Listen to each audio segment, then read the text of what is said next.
Hello, Professor Everard. I'm Mark Saltiel, and I'll be doing my end of the semester video live from my kitchen. I apologize for my voice being a little monotone. I used several different laptops, and the mics are all awful on all of them.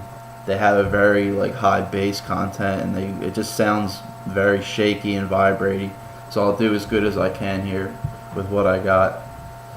The first topic I'm going to talk about is the information strategy systems triangle. I felt like this was extremely important, and it was the base of what this class consisted of throughout the semester.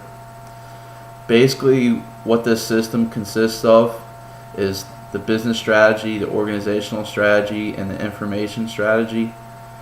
When you have a change in one, so let's say you change your information strategy, you have to also change your organization strategy, and both of those have to complement your business strategy, of course. The business strategy is the direction a company is seeking to go. Let's say they want to focus on selling a certain product, or they're trying to differentiate themselves with a certain product from other competition. The organizational strategy is the work process and how it's coordinated, and the information strategy basically provides information services to help implement the business strategy. I thought this was interesting because as an aspiring manager, I feel like this is a make it or break it system for the company. I looked at Amazon and Zappos as examples in the textbook, and it shows that their business strategy aligns perfectly with the way they deal with their customer service and their organization as a whole.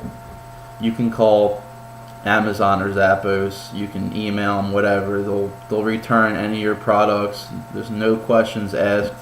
They do a great job. They sell everything at the lowest price you can buy them, and you always expect shipping to be quick, cheap, and etc.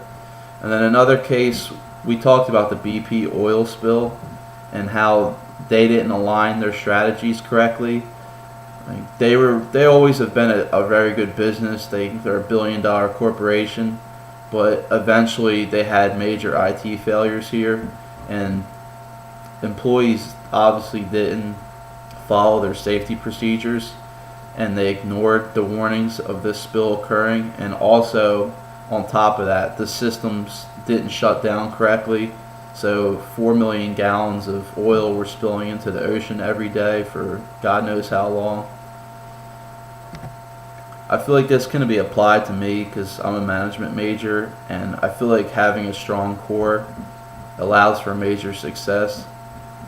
I worked at a restaurant for 5-6 years when I was in high school and my early college days, and we prided ourselves on getting food to the customer quickly, but at the same time, our quality started hurting because the owners were pushing us hard to move the product, while I wanted to keep quality high because there's no point in serving something quickly if the quality's not aligned with how good the business is.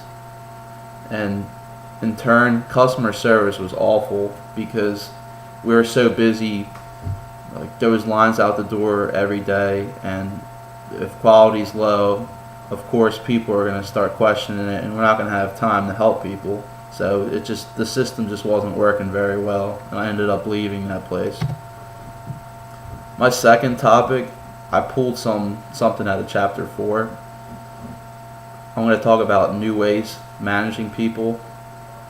It used to be easy. People would work in the central office, and managers could just observe and tell people what to do, and they'd work in their cubicle and they'd work their 9 to 5 shifts.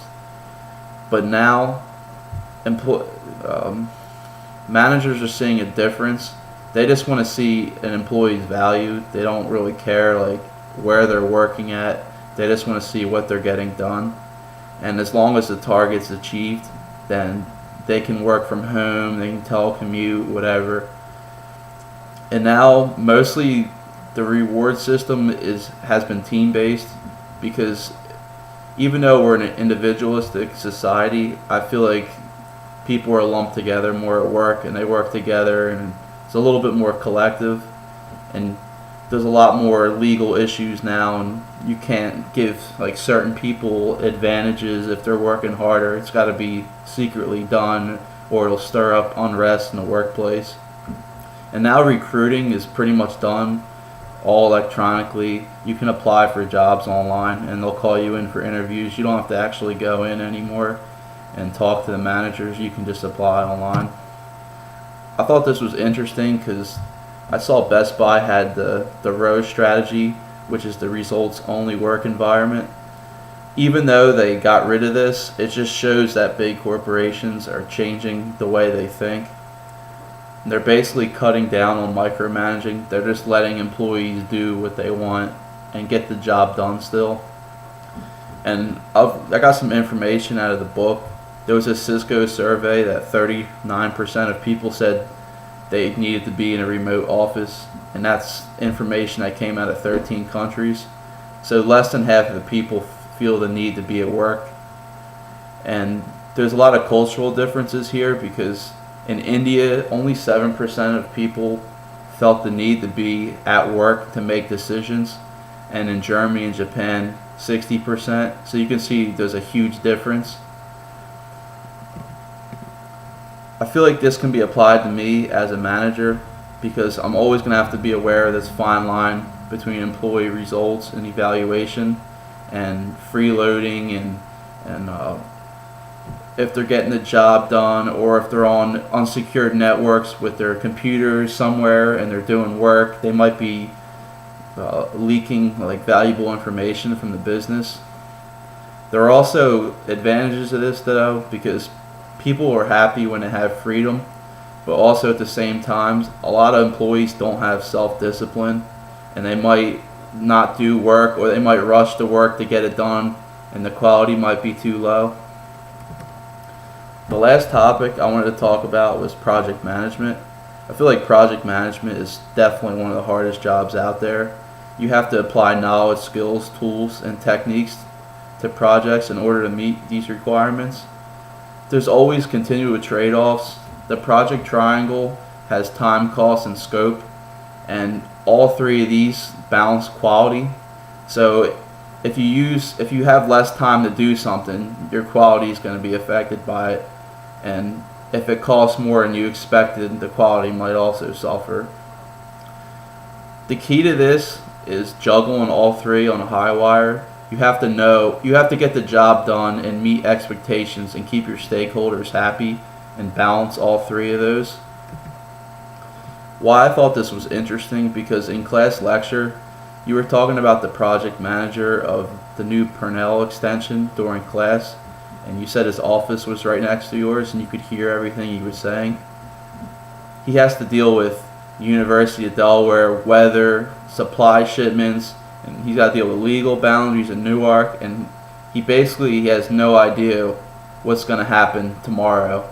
Every day there's a new obstacle. So I kind of feel like this project management thing is definitely one of the hardest jobs, because you're going into every day not knowing what to expect. I feel like this could be applied to me, because one day I could see myself as a project manager. I work very well under stress. I like moving fast. I like drinking a lot of coffee and moving as fast as I can and thinking of 10 things at once and getting them all done in succession.